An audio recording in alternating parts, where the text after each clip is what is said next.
Escalating tensions between Canada and the United States have become a significant point of international discussion, particularly following a series of provocative statements made by former President Donald Trump. The backdrop for these heightened political frictions was notably set against the anticipation of a significant sporting event, the Four Nations Face-Off Hockey Championship. This tournament, featuring national teams from the United States and Canada, among others, was more than just a sporting contest. It became a symbolic arena where national pride and international relations intertwined. President Trump, seemingly leveraging the platform of this high-profile event, further intensified the existing political atmosphere with additional provocative comments. On the very morning of the championship game, President Trump publicly declared his intention to personally contact the U.S. hockey team. This move, ostensibly aimed at motivating the team prior to their crucial match against Canada, was announced through a post on his social media platform, Truth Social. In this message, he stated his plan to call the Great American Hockey Team to inspire them towards victory against Canada that evening. He further contextualized his motivation by alluding to Canada's lower taxes and stronger security measures, suggesting that these factors made Canada a desirable candidate to eventually become, perhaps in the near future, the cherished and very important 51st state of the United States. This statement, delivered on the eve of a major sporting clash between the two nations, was widely interpreted as a deliberate attempt to amplify political tensions and to use the sporting event as a stage for his political agenda. Adding further fuel to the fire, White House Press Secretary Caroline Lett, in a press briefing the day before the hockey championship final, explicitly reiterated the administration's official stance regarding Canada. Jubilant over President Trump's comments to the team. I believe they're going to put out a video of that call. So he looks forward to watching the game tonight, and we look forward to the United States beating our soon-to-be 51st state, Canada. For the mutual economic and security benefits of both nations, suggesting a strategic rationale behind the annexation proposal. This formal reaffirmation of the annexation by a senior administration official on the cusp of a symbolically charged sporting event served to solidify the seriousness with which the Trump administration was pursuing this controversial concept, further escalating political tensions between the two North American neighbors. The championship game itself, hosted at Boston's iconic TD Garden, transcended its sporting significance and became a powerful platform for national identity and political expression. The atmosphere within the arena was charged with a palpable sense of national pride, particularly for Canadian supporters who viewed the game as more than just a hockey match. During the opening ceremony, Canadian singer Chantal Kreviazuk, tasked with performing the national anthem, O Canada, made a subtle yet profound alteration to the lyrics. Instead of singing the traditional line, In All of Us Command, she modified it to Only Us Command. This lyrical change, though seemingly minor, was widely recognized as a deliberate and pointed protest against President Trump's annexation comments. It was interpreted as a musical assertion of Canadian distinctiveness and self-determination, a refusal to be subsumed into the United States, and a bold expression of national sovereignty on a global stage. The hockey game, already imbued with nationalistic fervor, thus became further politicized, with every play and every cheer carrying an added weight of political symbolism. The game concluded in a dramatic fashion, mirroring the heightened tensions surrounding it. Canada emerged victorious, securing a 3-2 win over the United States. This victory, achieved against the backdrop of political provocation and annexation proposals, was celebrated with unparalleled passion by Canadian fans and players alike. The win was not merely a sporting triumph. It was widely interpreted as a symbolic reaffirmation of Canada's sovereignty, a collective national assertion of independence in the face of external political pressure. The celebrations that erupted across Canada following the game transcended typical sports jubilation, taking on the character of a national affirmation of identity and resilience. Prime Minister Justin Trudeau emerged as a central figure in the Canadian response to President Trump's annexation proposals. Throughout the escalating tensions, Trudeau consistently and unequivocally rejected the notion of annexation, positioning himself as a staunch defender of Canadian sovereignty. In the immediate aftermath of Canada's victory over the United States in the Four Nations Face-Off Hockey Championship, Trudeau issued a powerful statement that resonated deeply within Canada and internationally. He declared, with firm resolve, "You can't take our country, and you can't take our game." This concise yet impactful statement succinctly encapsulated Canada's unwavering determination to safeguard its national identity and independence, sending a clear message of defiance against external pressures and reaffirming the nation's commitment to its distinctiveness. By February, President Trump's campaign for the annexation of Canada had markedly transformed from what initially appeared to be social media musings into a fully fledged political provocation. On February 1st, this shift became concretely evident when he signed an executive order imposing a substantial 25% tariff on all goods imported from Canada. This executive action, framed under the guise of addressing concerns related to illegal immigration, the ongoing opioid crisis, and perceived massive economic unfairness, was widely seen as a direct escalation of economic pressure tactics aimed at compelling Canada to reconsider its independent stance and potentially become more amenable to the annexation concept. During a subsequent political rally in Pennsylvania, Trump further articulated his rationale for these tariffs, questioning why the United States should continue subsidizing Canada. He asserted a power imbalance, stating, "They need us more than we need them," and declared that these tariffs would remain in effect until the United States secured a fair deal, or perhaps something even better, leaving ambiguous the ultimate objectives and demands underlying these economic measures. This imposition of tariffs was immediately met with strong condemnation from Canadian officials. Prime Minister Trudeau swiftly denounced the tariffs, characterizing them as an unacceptable act of economic aggression. He issued a firm warning that Canada would respond in kind, signaling a readiness to engage in retaliatory measures to protect Canadian economic interests and sovereignty. Amidst the escalating tensions and the economic standoff, President Trump appeared to adopt a slightly more conciliatory tone on February 3rd, following a direct conversation with Prime Minister Trudeau. The details of this conversation remain largely undisclosed, but it was reported that the two leaders engaged in a direct discussion regarding the newly imposed tariffs and their potential ramifications for bilateral trade relations. Subsequently, President Trump announced a temporary postponement of the tariffs for a period of 30 days. However, this seeming de-escalation was quickly counteracted by a subsequent speech delivered on the same evening. In this address, Trump effectively doubled down on his annexation rhetoric, reiterating his proposition to Canada with renewed clarity. He presented Canada with what he framed as a distinct choice: to either keep fighting us or to join us.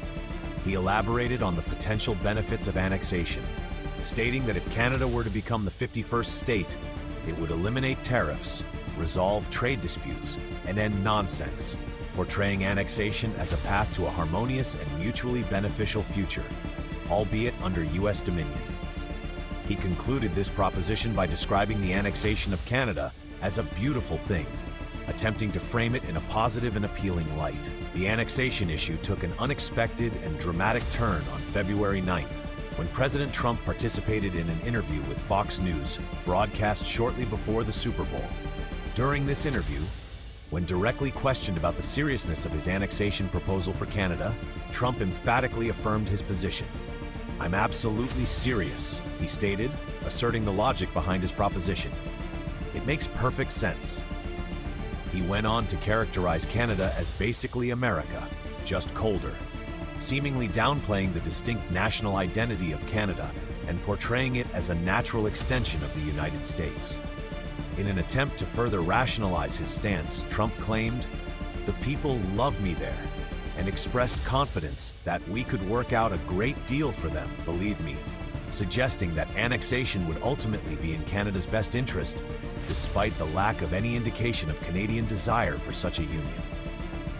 The controversy surrounding the annexation proposal reached a fever pitch on February 20th, coinciding with the highly anticipated Four Nations Face-Off hockey championship game between Canada and the United States.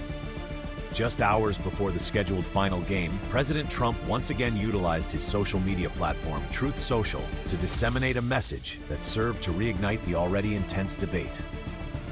In this post, he reiterated his intention to contact the U.S. hockey team, stating, "I'll be calling our great American hockey team this morning to spur them on towards victory tonight against Canada."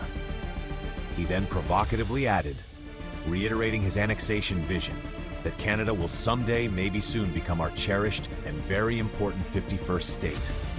Once again intertwining the sporting event with his political agenda and further inflaming national sentiments on both sides of the border. Following Canada's thrilling 3-2 overtime victory in the Hockey Championship Final on February 20th, 2025, Prime Minister Justin Trudeau swiftly responded to President Trump's continued annexation rhetoric. Utilizing social media as a direct communication tool, Trudeau took to X, formerly Twitter, to issue a pointed and unequivocal assertion of Canadian sovereignty and national pride. His message, concise and powerful, declared, "You can't take our country, and you can't take our game." This statement, delivered in the immediate aftermath of a symbolic national victory, served as a firm and public rebuttal to President Trump's annexation proposals, underscoring Canada's unwavering commitment to its independence and distinct national identity. Trudeau's declaration triggered an immediate and widespread reaction, resonating strongly across Canada and eliciting responses from political leaders and sports enthusiasts alike. The sentiment of national unity and defiance was further amplified during the opening ceremony of the hockey game itself. Canadian singer Chantal Kreviazuk, in a moment of artistic protest, subtly altered the lyrics of "O Canada," changing "In all of us command" to "Only us command." This lyrical modification, while seemingly minor, was widely interpreted as a deliberate and symbolic rejection of Trump's annexation rhetoric, emphasizing Canadian self-determination and sovereignty. It served as a poignant cultural expression of national identity amidst the political tensions. In a more formal address to the nation, Prime Minister Trudeau directly addressed President Trump's repeated annexation comments. He firmly rejected the very premise of annexation, stating unequivocally, "Let me be crystal clear, Canada is not for sale." He emphasized Canada's status as a sovereign nation, declaring, "We are not a state, we are a country, proud, free, and independent." Trudeau concluded his address with a resolute assertion of national resolve, stating, "No one will take that from us," underscoring Canada's unwavering commitment to its sovereignty and independence in the face of external pressure. Significantly, opposition leaders within Canada, including Conservative Party leader Pierre Poilievre, who had often been critical of Trudeau's leadership on other matters, also voiced strong opposition to Trump's annexation rhetoric. Poilievre, despite his political differences with Trudeau, presented a united front on the issue of national sovereignty. He stated unequivocally, "Canada is a sovereign nation." Addressing President Trump directly, Poilievre's message was clear and concise. "We are not the 51st state, and we never will be," reinforcing a bipartisan consensus within Canada against the annexation proposal.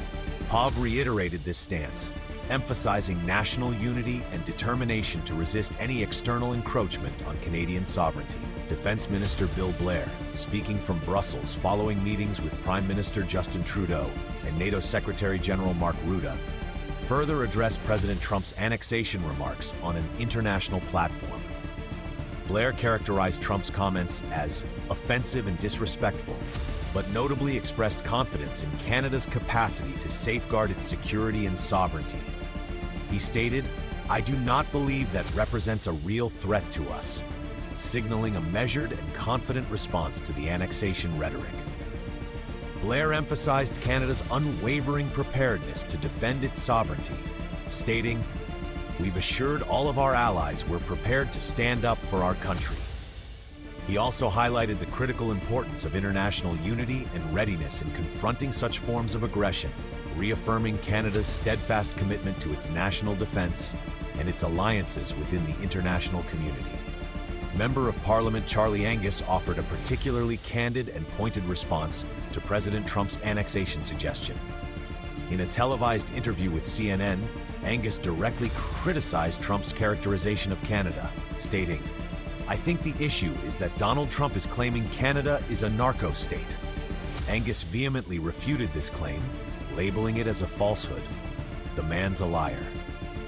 Angus firmly dismissed the very notion of Canada ever becoming a U.S. state, underscoring Canada's commitment to its sovereignty and its distinct democratic values. He remarked, "Canada has something called democracy. It means the leader is accountable to Parliament and can be replaced," contrasting this with what he implied was a less accountable political system. Angus further highlighted the fundamental differences in political culture between the two nations, asserting, in a pointed reference, "Convicted sexual abusers don't get to lead our nation. We're decent folk."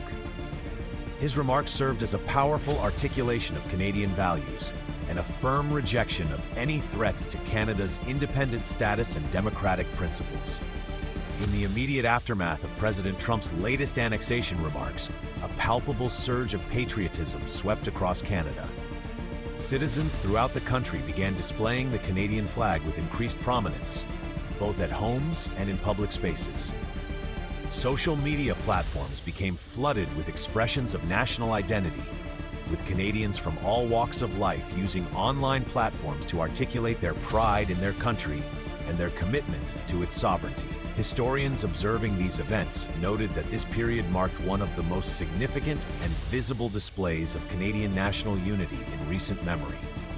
This spontaneous outpouring of patriotism served to reinforce Canada's collective determination to maintain its distinct identity and to stand apart from its powerful southern neighbor, solidifying a sense of national cohesion and purpose in the face of external political pressure. The economic interdependence between the United States and Canada is a cornerstone of their bilateral relationship, representing one of the most substantial and mutually beneficial trade partnerships globally. These two nations, sharing the world's longest international land border, have cultivated an intricate and deeply interconnected economy, underpinned by a robust and well-established trade framework. Data from the Office of the United States Trade Representative, USTR, reveals the immense scale of this economic exchange, with total bilateral trade in goods and services between the two countries reaching an estimated $1.2 trillion in 2024. This staggering figure underscores the profound economic integration and the extensive flow of goods, services, and investments that characterize the U.S.-Canada trade relationship. Further dissecting these trade figures reveals a nuanced picture of the economic exchange.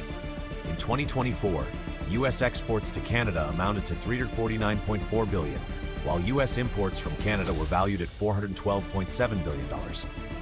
This resulted in a U.S. goods trade deficit with Canada of $63.3 billion. However, it is crucial to note that this trade deficit is largely attributable to significant energy imports from Canada, which are essential for meeting the United States' substantial energy demands and fueling its economic activity. Canada stands as the largest export market for the United States, absorbing approximately 18% of total U.S. global exports in 2024. Conversely, the United States serves as the primary destination for approximately 75% of Canada's total exports, highlighting the asymmetrical yet deeply intertwined nature of their economic relationship. Unlike many other U.S. trade relationships, which often involve significant import imbalances with countries like China or Mexico, trade between the U.S. and Canada is characterized by a greater degree of balance and reciprocity. Both nations function as each other's largest trading partners, reflecting a deeply integrated and mutually reliant economic ecosystem. The integration of North American markets has been significantly enhanced by the United States-Mexico-Canada Agreement, USMCA, which succeeded NAFTA in 2020. The USMCA has played a crucial role in streamlining trade processes, bolstering protections for key industries such as automotive manufacturing and dairy, and solidifying regulations governing energy trade within the North American region. The depth of this economic partnership is further underscored by the fact that over 2 million U.S. jobs are directly dependent on trade with Canada. This substantial employment linkage renders the U.S.-Canada economic relationship indispensable to the American workforce, highlighting its critical role in supporting livelihoods and economic prosperity across the United States. The scope of trade between the United States and Canada encompasses a wide array of industries, reflecting the highly diversified and multifaceted nature of their economic relationship. Key sectors that constitute a significant portion of this trade include energy, automotive, agriculture, metals and minerals, machinery, and technology. These sectors represent not only major economic drivers for both nations, but also areas of deep integration and mutual reliance. Energy stands out as a particularly crucial dimension of U.S.-Canada trade. Canada holds the position of being the largest foreign supplier of crude oil, natural gas, and electricity to the United States. In 2024 alone, energy exports from Canada to the U.S. reached an estimated value of $180 billion, accounting for nearly 44% of total U.S. energy imports. This substantial volume of energy imports from Canada is vital for the U.S. economy, providing a secure and reliable source of energy to meet its vast needs. Canada supplies over 50% of all crude oil imported by the United States.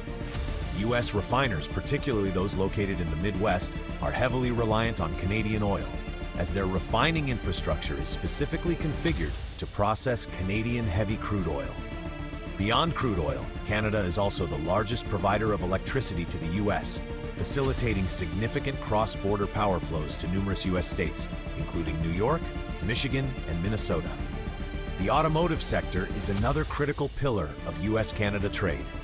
The automotive industries in both countries are deeply integrated, with the production of auto parts and vehicle assembly intricately intertwined across the border. Over 75% of vehicles manufactured in Canada are exported to the United States, while approximately 60% of auto parts manufactured in the U.S. are shipped to Canadian factories for final vehicle assembly. This intricate cross-border supply chain underscores the deeply integrated nature of the North American automotive industry. The U.S. and Canadian automotive industries essentially function as a single, unified production system. A single auto part can cross the U.S.-Canada border multiple times, sometimes as many as 6 times, during the manufacturing process before a vehicle is fully assembled. The Detroit-Windsor Corridor, a major transportation artery connecting the two countries, is one of the busiest automotive trade routes in the world, facilitating the movement of over 2.3 million vehicles annually. Major automotive manufacturers, including Ford, General Motors, and Stellantis, depend on manufacturing facilities in both the U.S. and Canada to achieve production efficiency and maintain their competitiveness in the global market. The United States also relies heavily on Canada as a source of raw materials, particularly critical minerals that are essential for various sectors, including defense, electronics, and heavy industry. In 2024, metals and minerals constituted approximately 11% of total U.S. goods imports from Canada, with over $42 billion worth of mineral resources crossing the border. Key mineral resources supplied by Canada include aluminum and steel, with the U.S. sourcing over 80% of its aluminum imports and 45% of its steel imports from Canada. Canada is also a significant supplier of rare earth elements, which are crucial for the production of semiconductors, batteries, and defense equipment. Furthermore, Canada provides substantial quantities of copper and nickel, essential minerals used extensively in U.S. construction, electric vehicle production, and renewable energy infrastructure. The agricultural sector represents another area of significant interdependence in U.S.-Canada trade. In 2024, the United States exported $27 billion worth of agricultural goods to Canada, making Canada the largest market for American farmers. Key U.S. agricultural exports to Canada include fresh produce, grains, beef, and processed foods. Conversely, Canada supplied the United States with $32 billion in agricultural products, including dairy, wheat, seafood, and livestock. This robust cross-border agricultural trade ensures food security and price stability in both countries, contributing to the overall well-being of consumers and agricultural producers alike. The economic ties between Canada and the United States are not merely advantageous, they are fundamentally essential for both nations. The United States is deeply reliant on Canadian imports across numerous critical sectors, including energy, manufacturing, metals, and agriculture. The economies of the two countries operate as one of the most highly integrated trade partnerships in the world. Any disruptions to this deeply intertwined economic relationship, such as the tariffs proposed by the Trump administration, would have severe and far-reaching consequences for U.S. industries, workers, and consumers.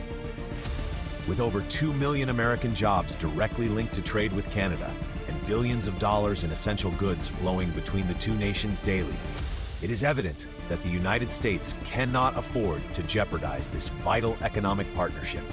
While the U.S. economy is larger in overall scale, its supply chains, energy security, and industrial base remain significantly dependent on Canada, making this trade relationship indispensable to maintaining American economic stability and prosperity.